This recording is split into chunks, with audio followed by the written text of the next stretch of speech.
Welcome to the Spelling Bee Ninja podcast, where we unlock the magic of words and grammar. In today's episode, we will embark on a linguistic journey through the fascinating world of comparative and superlative adjectives. These special words help us compare and contrast things in our everyday lives. If you've ever described your favorite book, talked about your friends, or picked out the best pizza in town, you've likely used adjectives. Get ready to enhance your English skills as we dive deep into how to use comparative and superlative adjectives effectively. Let's start by understanding what adjectives are. Adjectives are words that describe or modify nouns. They enrich our sentences by answering important questions like, what kind, which one, or how many. Now, when we want to compare two things, we use comparative adjectives. And if we want to show the highest degree of an adjective among three or more things, we use superlative adjectives. Mastering these two types of adjectives is crucial for effective communication in English. So, let's dive deeper into each one. First, let's consider comparative adjectives. These adjectives are used when comparing two nouns. They show how one thing differs from another in a particular quality such as size, age, or beauty. For example, you might say, this book is longer than the one I read last week. Or, Maria is taller than John. Another example could be, that car is faster than mine. These sentences make comparisons clear by using the word than. Now, let's explore how to form comparative adjectives based on the number of syllables in the adjective. For one-syllable adjectives, we typically add er. For instance, tall becomes taller. If the adjective ends with an e, we simply add are. So large becomes larger. When we have a one-syllable adjective that follows the consonant-vowel-consonant pattern, we double the last consonant and add er. You can see this in the word big, which changes to bigger. Moving on to two-syllable adjectives that end in y, they change the y to I and add er. For example, happy becomes happier. If we're dealing with adjectives that have two or more syllables, we use more before the adjective, like saying more beautiful. It's important to know these rules as they help us make appropriate comparisons in our speech and writing. Next, let's take a look at superlative adjectives. Superlatives indicate the extreme or highest degree of equality when comparing three or more nouns. They help us express that something stands out as the best, worst, biggest, smallest, and so on. For instance, this is the longest movie I've ever watched, or she is the tallest student in the class. Another example can be heard in, it's the most expensive restaurant in town.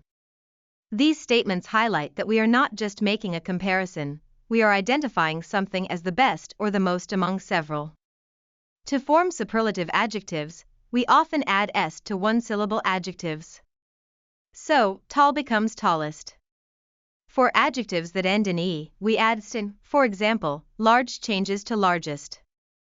Similarly, using the CVC pattern, we double the last consonant in big to form biggest. When two-syllable adjectives end in y, we change y to I and add est, which makes happy become happiest. For adjectives with two or more syllables, we use most, such as most beautiful. However, some adjectives do not follow these regular rules, and these are what we call irregular adjectives. Irregular forms must be memorized. For instance, the word good becomes better in the comparative and best in the superlative. The word bad shifts to worse and worst. The word far can change to farther or further in the comparative forms, and farthest or furthest in the superlative. Similarly, little becomes less and least, while many or much transforms to more and most.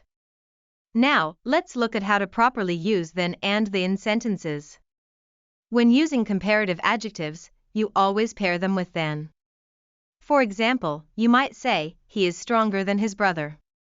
When we use superlative adjectives, we precede them with the, like in the sentence, she is the smartest student in class. It's essential to avoid common mistakes when using these forms. One of the biggest mistakes is using double comparatives or superlatives.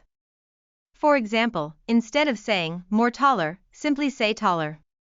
And rather than most fastest, just use fastest. Another mistake is the structure of a comparison. Some people might say, he is tallest than her. However, the correct form is, he is taller than her. Additionally, always choose the right form based on how many items you are comparing. For 2 items, you would use comparatives, like this book is shorter than that one. For 3 or more items, superlatives are necessary, such as saying, of all the books, this is the shortest. Let's practice a bit. How about filling in the blanks?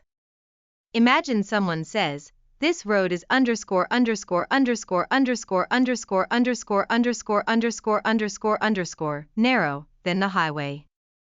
That's narrower. And if someone says, she is the underscore underscore underscore underscore underscore underscore underscore underscore underscore underscore intelligent girl in the group, we know that's most intelligent. If you say, my house is underscore underscore underscore underscore underscore underscore underscore underscore underscore underscore big than yours, it would be bigger. And for an unhappy meal, you might say, that was the underscore underscore underscore underscore underscore underscore underscore underscore underscore underscore bad meal I've had in years. That's worst. Lastly, if someone claims, he is underscore underscore underscore underscore underscore underscore underscore underscore underscore underscore good at chess than I am, that would be better. As you can see, knowing how to manipulate these adjectives can really enhance your communication style.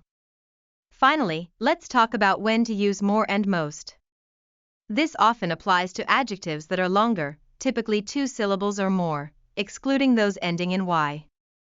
Adjectives that are derived from Latin or Greek often require more and most. For example, you can say more important, which becomes most important, or more difficult, changing to most difficult. Consider these examples: this book is more exciting than that one, or that was the most exciting movie I've seen. These 2 forms of adjectives really allow you to articulate your thoughts more precisely. To recap what we've learned today, comparative adjectives are essential for making clear distinctions between 2 nouns, typically by adding or using more. Superlative adjectives, on the other hand, help us convey the highest degree of quality among 3 or more nouns by using est or most.